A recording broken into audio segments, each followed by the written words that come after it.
Sabi nila, kapag may kapangyarihan ng isang tao, lumalabas ang tunay na kulay niya. Pero sa kanya, hindi lang basta lumabas.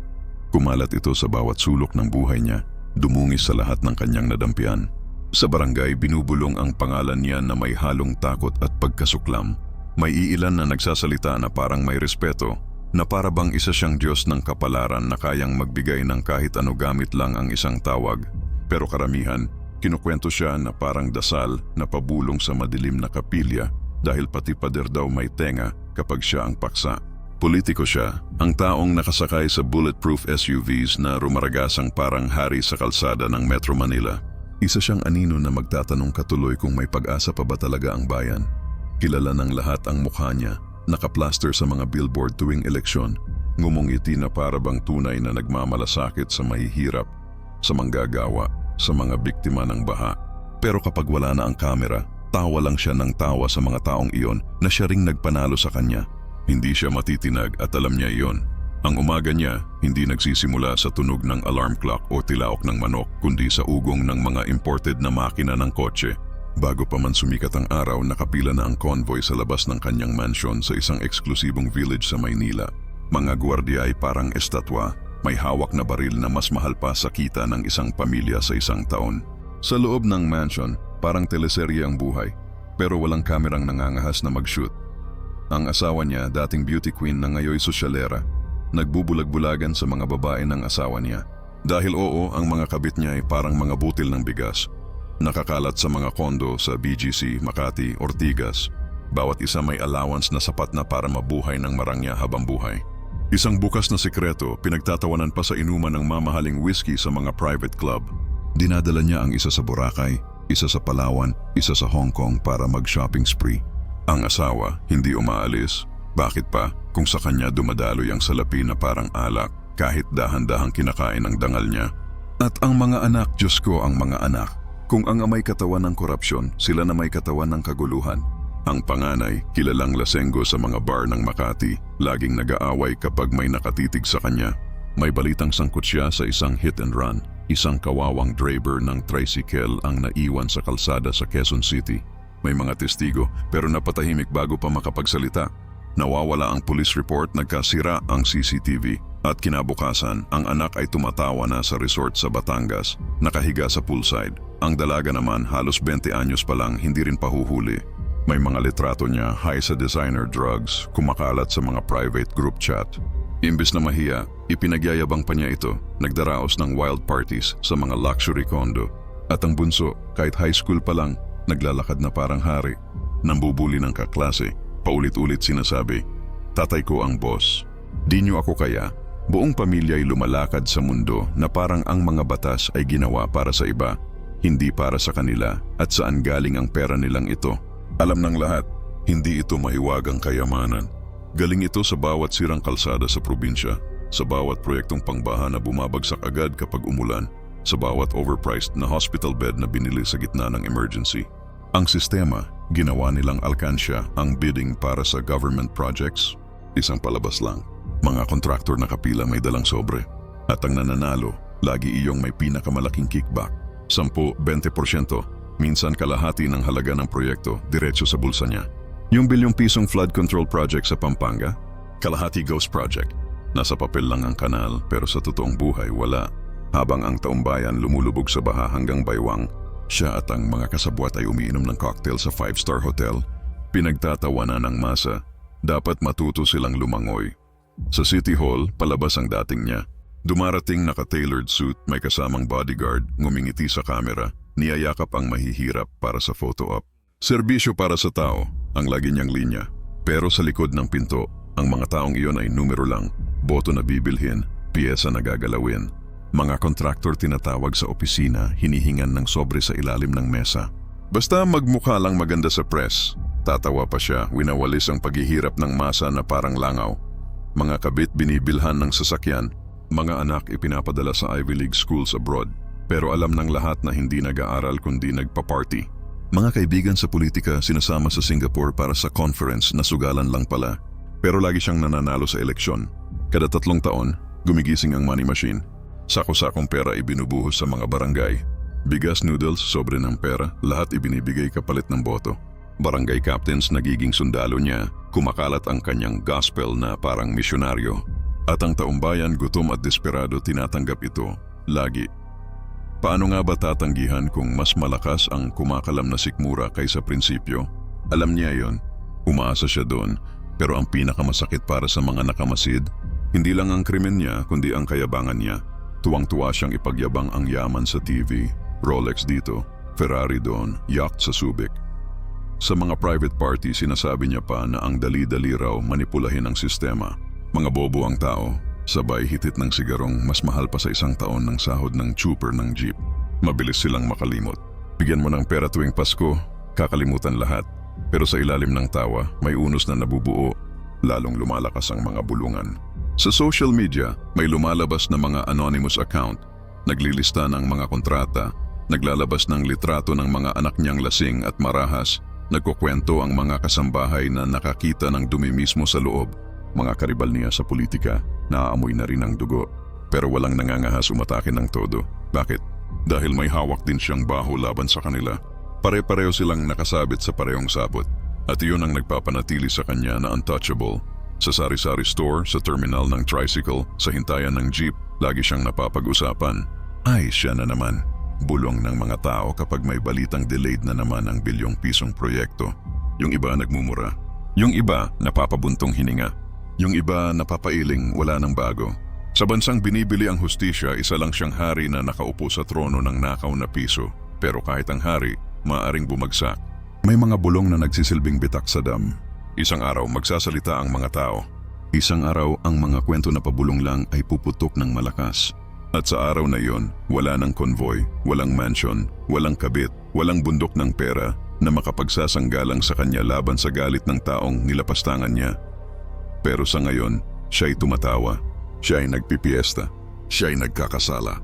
At tahimik na dumudugo ang Pilipinas habang siya'y nabubuhay na parang Diyos na iniisip na ang mundo'y kanyang palaruan. Ang kapehan sa kanto ay tila na nahimik mula nang yumanig ang bagyong iyon ng mga pangyayari sa dati nilang payapang samahan. Ang mga parokyano na dati sabik na nagtitipon upang sumimsim ng kape at pag-usapan ang pinakabagong chismis, ngayon nagbubulungan na lamang, takot na baka may makarinig. Ngunit ang mga kwento, patuloy pa ring umaagos na parang kape na walang tigil ang refill, mabigat sa detalye, puno ng hinuha at lutong sa pampalasang dala lamang ng iskandalo. Akala ng lahat ay alam na nila ang katapusan ng kwento ni na Clara, Mateo at Elena, ngunit ang katotohanan, patuloy pa ring humuhubog sa paraang hindi nila inaasahan. Ang mga tagamasid ng chismis, yaong mga tahimik na tagapagsalaysay ng kapitbahayan ay naging higit pa sa mga miron. Sila'y naging kronista ng pagtataksil, pag-ibig, ambisyon at pagbagsak. Mula sa baristang nakarinig ng mga iyakang tawag sa telepono, hanggang sa matandang laging nasa upuan sa tabi ng bintana na tila hindi pumapalya sa pagbabantay, hanggang sa grupo ng mga empleyadong ginawang tambayan ang kapehan para magchismisan, bawat isa ay may piraso ng palaisipan, kapiranggot na katotohanan, tikim ng drama. At nang pagsama-samahin nila ang lahat, bumuo ito ng isang pagtatapos na hindi na mapigilan ng sino man ang pagbulungan. Si Clara ang unang naglaho. Pagkatapos ng iskandalong naganap sa plaza, ang insidenteng kunway hindi pinapanood ng lahat pero lihim namang nai-record sa iba't ibang anggulo. Bigla na lang siyang naglaho sa kanyang apartment. Walang nakakita ng truck na naglipat. Walang paalam, walang bakas. Isang araw naroon siya, kinabukasan sarado na ang mga kurtina, patay ang mga ilaw at umaapaw ang mailbox. May nagsabing lumipat siya ng syudad upang takasan ang kahihiyan. May nagsumpang nakita siyang sumasakay ng bus sa hating gabi. Bit-bit lamang ang isang maleta. Ngunit ang pinakamakatas na bersyon ay mula kay Jingy Rosario, ang retiradong guro na may matalim na pang-amoy sa iskandalo. Ayon sa kanya, hindi raw kusang umalis si Clara. Napilit daw ito. Pinuwersa ng pagtataksil ni Mateo at ng tahimik na digmaan ni Elena. Totoo man o hindi, lalo lamang nitong pinainit ang usapan, samantala si Mateo ay pilit na ginagawang biktima ang sarili. Ang dating kagalang-galang na arkitekto na laging nakapustura, ngayoy lawlaw ang balikat, dala-dala ang bigat ng sarili niyang mga desisyon. Paulit-ulit niyang sinasabi na hindi niya ginusto ang lahat, na si Clara raw ay naging malamig at mailap, na si Elena ay isang pagkakamaling hindi na niya mababawi. Ngunit walang naniwala. Para sa mga tagamasid, isa siyang klasikong kontrabida na nababalot sa marupok na ego. Mahina laban sa tukso, duwag harapin ang resulta. Ang grupo ng mga empleyado sa Mesa 3 ay ginagaya pa ang kanyang mga paawa-awang ekspresyon, dahilan para humagalpak sa tawa ang buong kapehan. Kawawang Mateo, biro nila, nahulog sa sariling bitag. Si Elena, siya ang bagyong hindi mahulaan. Para sa iba, siya ang tunay na salarin, ang mapang-akit na ng agaw ng lalaking hindi kanya. Para naman sa iba, isa rin siyang biktima, nakulong sa gulo tulad ng lahat. Sa mga sumunod na linggo, naging anino na lamang siya ng dati niyang sarili. Wala na ang mga makukulay na damit, wala na ang matatag na lakad. Dumating siya sa kapihan na nakaitim, umapusyaw ang kasuotan. Nakapusod ang buhok at nakatungo ang tingin. Kapag pumasok siya, tahimik na natitigil ang usapan at ang lahat ay lihim na nakamasid. Naghahanap ng bahid ng pagsisisi o galit sa kanyang mukha. Ngunit sa ilalim ng kanyang katahimikan, may nanliliyab pa rin. Pagsisisi marahil o baka naman hamon. Walang nakakatiyak at dumating ang huling yugto. Hindi sa sigawan o suntukan, kundi sa mga bulong at syempre sa pampublikong lugar. Sapagkat ang mga iskandalong ganito, kailanman ay hindi nagtatapos ng palihim. Huwebes ng gabi iyon nang biglang mapuno ang kapehan, na para bang naramdaman ng buong syudad na may pagtatapos na magaganap. Nauna si Mateo, mukhang sabik sa awa, umorder ng itim na kape, walang asukal at umupo sa tabi ng salaming dingding. Maya-maya dumating si Elena at parang alon ang reaksyon ng lahat sa kanyang pagdating. Hindi niya tiningnan si Mateo, ngunit ang kanyang katahimikan ay mas malakas pa sa anumang pasabog. At saka, si Clara. Oo, si Clara. Sa kabila ng mga sabi-sabing siya ay tumakas, muling bumalik. Lumakad papasok ng kapehan na parabang hindi siya nawala. Nakataas ang ulo, walang bakas ng takot at ang ekspresyon hindi mabasa. Napasinghap ang buong kapehan sabay-sabay, dahilan upang mapangiti siya ng bahagya. Wala siyang kolorete, wala siyang pasabog na kasuotan, ngunit sa sandaling iyon, lahat ng mata ay kanya. Ang sagupaan ay hindi naging marahas. Walang nagbato ng kape, walang nagtaas ng boses. Sa halip, ang katahimikan ang siyang nagliyab. Ang paraan ng pagtitig ni Clara kay Mateo na parang isinaksak siya sa mesa. Napakatagal ng saglit na yon, nakakasakalang bigat, hanggang si Elena ay kumilos. Hindi na matiis ang tensyon. At doon nabasag ang katahimikan. Malamig ngunit matalim na boses ni Clara ang lumusot sa hangin. Sayo na siya, wika niya, parang salitang tumaga. Pero tandaan mo, ang lalaking nagtaksil ng minsan, muling magtataksil. Nanlamig ang kapehan sa bigat ng kanyang tinuran. Pilit tumayo si Mateo, nais magsalita, ngunit nabasag agad ang kanyang tinig sa ilalim ng titig ni Clara. Yumuko si Elena, mas pinili ang sahig kaysa sa katotohanang lumalatag. At gaya ng dumating siya, muling lumabas si Clara, dala lamang ang tunog ng kanyang takong at ang bakas ng wakas na iniwan niya. Hindi napigilan ng mga tsismos at tsismoso.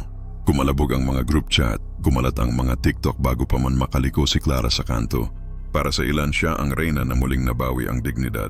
Para naman sa iba, si Elena ang kaawa-awa, nakatali sa lalaking tinadtad na ng kasalanan. At si Mateo, naging biro babala, multo ng lalaking naipit sa sariling kahihiyan. Kinabukasan muling naglaho si Clara, ngunit sa pagkakataong ito, panghabang buhay. Gayunman, ang kwento ay nanatili. Ginawa itong alamat ng mga taga-kapehan, bawat ulit ay mas nagiging maalat at maanghang. Sinubukan ni Mateo na buuin muli ang kanyang buhay, ngunit hindi na siya kailanman tiningnan ng kapareho. Si Elena ay nanatili tahimik, pinatay ang kanyang ningning. May nagsabing nagpatuloy sila bilang magkasama, may nagsabing iniwan din siya nito. Ngunit sa totoo lang, hindi na mahalaga. Dahil sa huli, iyan ang ginagawa ng tsismis, ginagawang immortal ang mga karaniwang tao. Inukit ang kanilang mga pagkakamali bilang alamat.